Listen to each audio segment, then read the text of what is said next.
My boyfriend's family has a tradition where everyone shares one worry about each other every Sunday. After 6 months, I finally understood why none of his past girlfriends stayed longer than a year. The first Sunday dinner at my boyfriend's house felt like something out of a movie. His mother served homemade lasagna, his father poured wine, and everyone laughed at old family stories.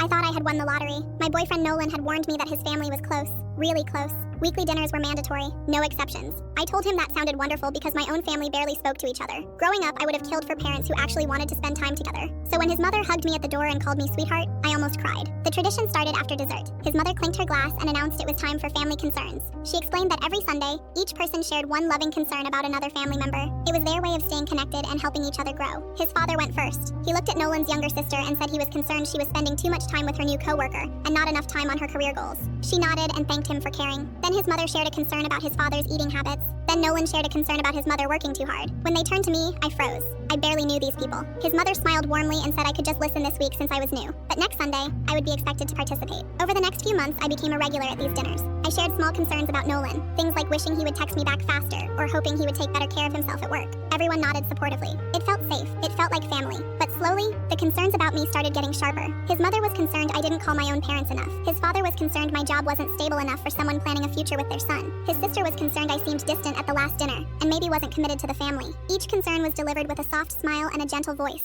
but they landed like punches. I told Nolan it was starting to feel less like caring and more like criticism. He laughed and said I was being sensitive. This is how they show love, he said. They wouldn't bother if they didn't care about you. I tried to believe him. But every Sunday, I left that house feeling smaller than when I arrived. Then I started noticing something strange. The concerns were too specific. His mother mentioned that I had complained about her lasagna to a friend, but I had only said that in a private text to my coworker. His father brought up my credit card debt, something I had never told anyone in the family. His sister knew about an argument Nolan and I had in my apartment when we were completely alone. I started paying attention to my phone. One night while Nolan was in the shower, I checked his recently used apps. He had been logging into my cloud backup, my photos, my messages, my notes, everything, for months. I felt like I was going to throw up. The next Sunday, I sat through dinner with a smile plastered on my face while my heart pounded in my chest. When concern time came, his mother looked at me with that familiar sweet expression. I'm concerned that you've been pulling away from the family lately. Nolan says you've been secretive with your phone. That's not healthy for a trusting relationship. Everyone nodded. Nolan squeezed my hand like he was comforting me. I squeezed back and cleared my throat. Actually, I have a concern too, I said. I'm concerned that someone in this family has been reading my private messages and sharing them with everyone at this table.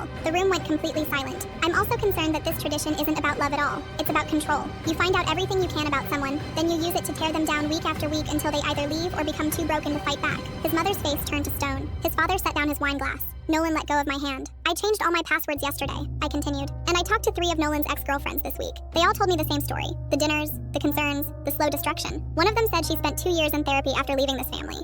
I stood up and grabbed my jacket from the back of my chair. Thank you for dinner. I won't be coming back. I walked out the front door and never looked back.